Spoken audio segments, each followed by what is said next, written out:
Good morning. This is going to be another blackout video. Pretty soon here, I'll actually be able to not have to do the blackout videos, but I do that for my own safety's sake and just privacy. But I wanted to, with all that said, welcome. Thank you for coming onto the channel, and I hope that the topic I'm about to discuss is something that if you can relate to, if you find that it is a dynamic or an experience that you've had in your life or someone close to you is having, maybe my insight will give you understanding into how heavy that burden is for them and help you to better decide how to approach them and just help them through that experience. So, I have said on the channel before that I grew up mainly in foster care, and before that, my experience in life was extremely, extremely, extremely dark and violent, and everything that should have been up was down, everything that should have been light was dark, and it was just a very strange existence. And I have memories from that time frame that when I am out and about, sometimes in public, will drift through my mind. And for me, I know that that is one of the ways that I know that I'm around somebody that is likely dealing with really heavy internal baggage within themselves. And because that's the only time that those memories will even surface.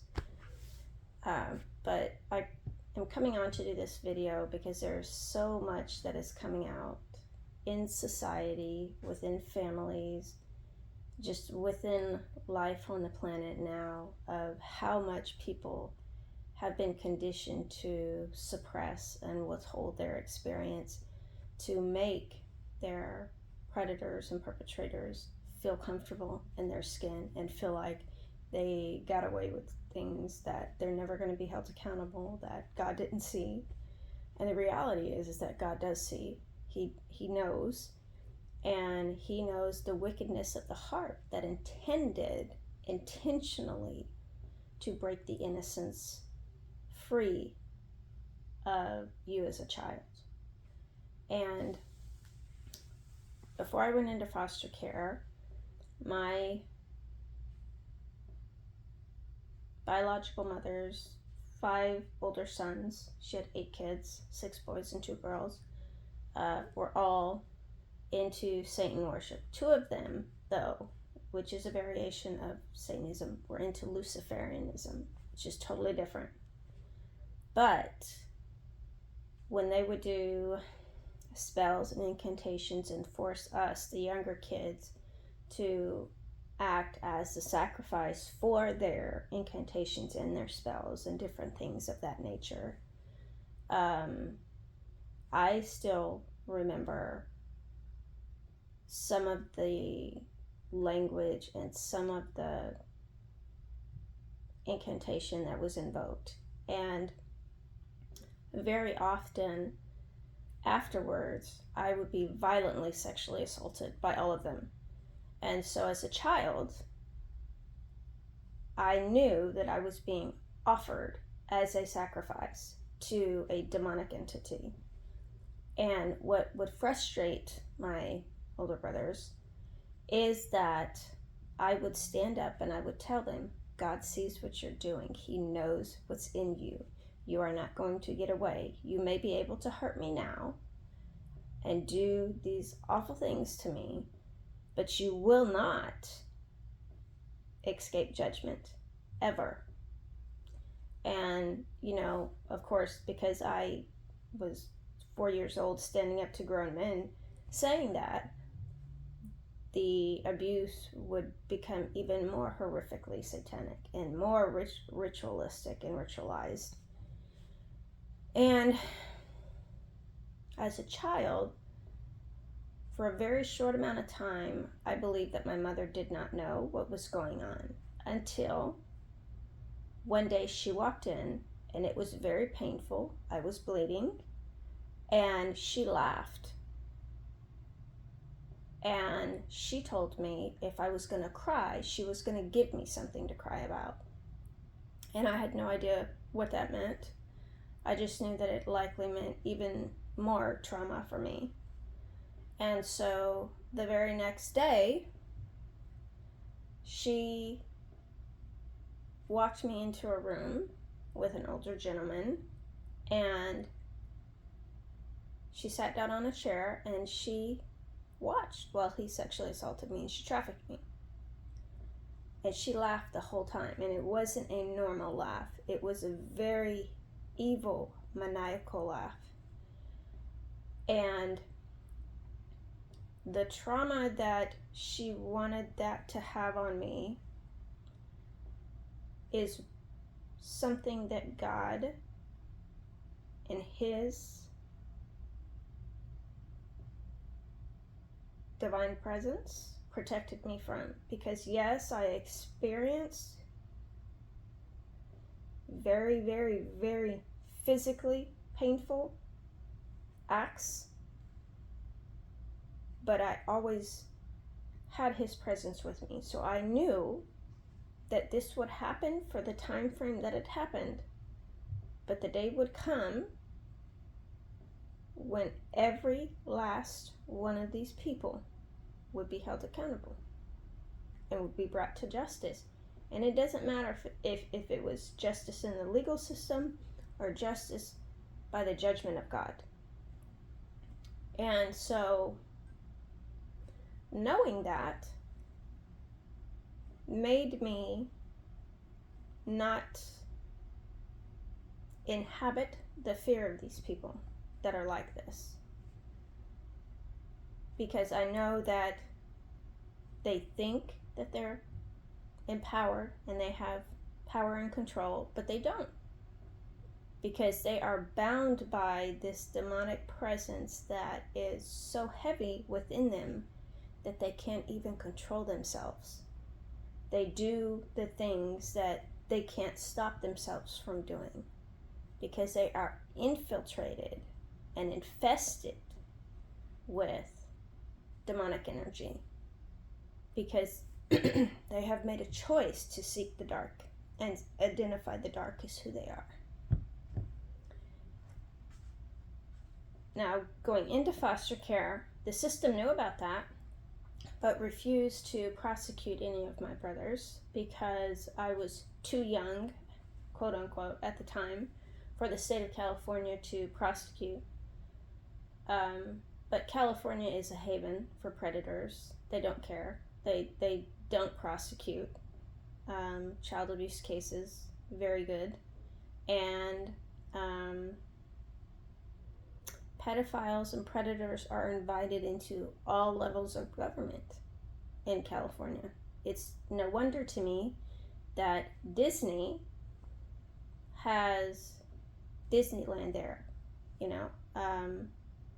and all of that has its own agenda and has its own forum and committee from which they operate from.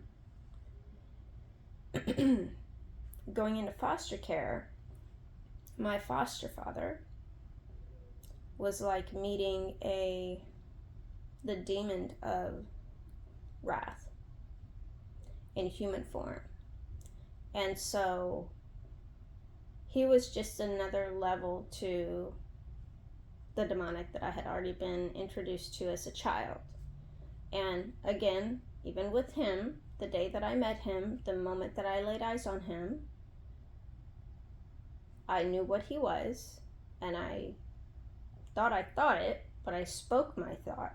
And when I did, and I realized that I had spoken what I was thinking, his eyes became like saucers and then got really pinpoint small, and I could tell he was angry that I knew what he was and who he was. And he just looked at me with a stone cold expression on his face, like, we'll see if you survive, in my house, if you survive what I'm about to do to you. And again, I did. And I, at the age of 16, was able to stand in a courtroom, and I was prepared to look him eyeball to eyeball, and just go over the details of what he had done to me.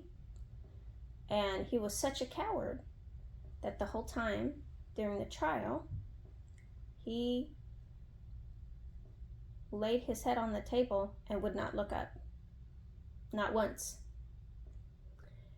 And so now, with everything that I'm working on right now, I am beginning to see all those threads come together. And I'm beginning to see this picture that not only was I a sacrifice within my family, that they were determined to see me dead. They were determined to see me annihilated. They were determined to see me view myself as nothing, because I stood as a stark contrast to their wickedness. I called out everything they did to them. I wasn't afraid to stand up to them. I wasn't afraid to say, you are a predator. You are possessed. You worship Satan. You do not believe in God. You do not worship God. And so I exposed everything. And I've never had a problem doing that. Nor have I ever felt shame about the things that they did to me, like they wanted me to. Because they wanted me to inhabit their disrespect as my identity.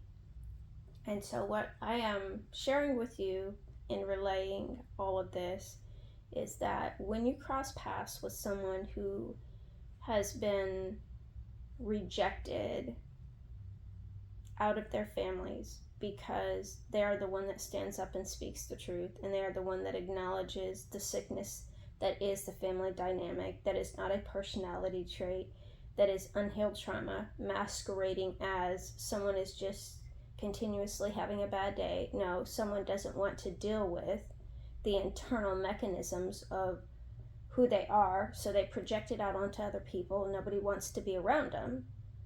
When you meet someone like that, one of the best things that you can do to help them through that is to simply not allow disrespect to be spoken of them in your presence. And also not allow people to come up and talk to you about them without saying, hey, let me go get this person so they can hear what you're saying. Because that neutralizes so much of the weaponization of love and friendship with this person, and it allows them to see that not all people are bad, not all people that come to support them, that surround them, have ulterior motives in doing so. There are plenty of people on the planet that see their value and see their worth and want them to be acknowledged as people worthy of respect, people worthy of love, people worthy of honesty and integrity and, just trustworthiness within the people that they deal with. And when you do that, it's not always going to be received really well at first, because they have had so many examples piled one on top of the other of people pretending to be trustworthy and end up not being trustworthy, right? And when you're willing to go through that with them, you will begin to see just the rare beauty of humanity that can come out of hardship, that is forged in the fire of hardship, not in the absence of it, right? And that strength of will and character and determination oftentimes is what has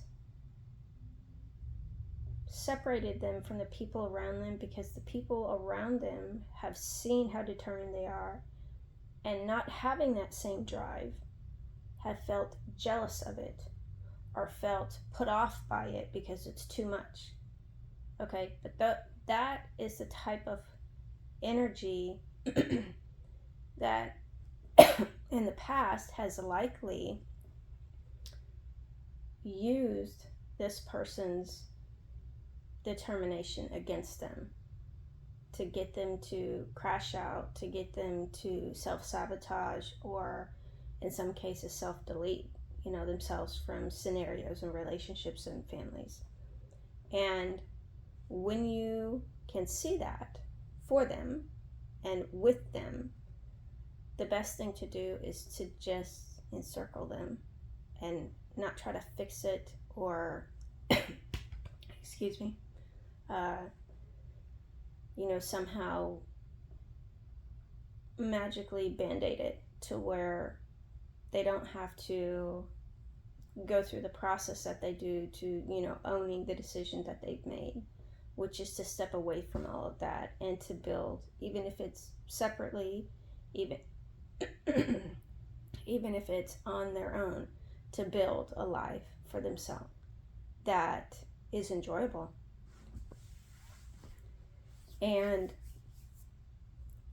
one of the fascinating things about people that have a strong will is they likely will always see ulterior motives in people and what lies beneath the surface, because they understand that action is not just what you physically do, it's also what you think about repetitively doing that you're not doing at times, and what you're not telling people that you're doing, but you're doing in secret.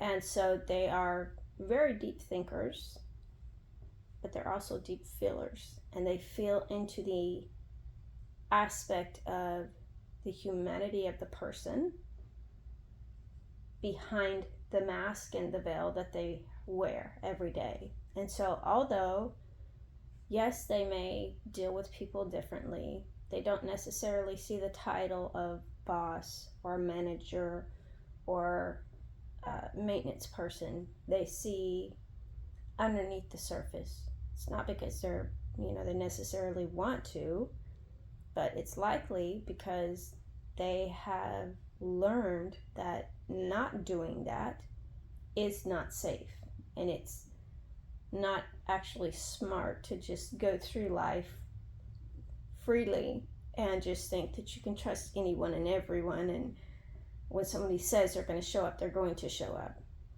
And when somebody says they want to do this for you, they really have good intentions in doing that for you, whatever that thing is. So in that context, they are very strong people, but that doesn't always mean that their judgment is necessarily full on right. And helping them to gently understand that is a process that a true friend and a true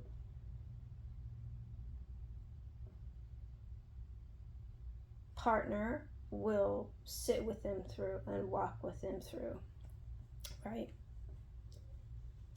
So that is my thought for today, and I hope that this helps you wherever you are. I hope that it gives you the encouragement to speak kindly and to really intercede and stand in the gap for people that you cross paths with, that you excuse me, that you feel just need a little bit of extra compassion today.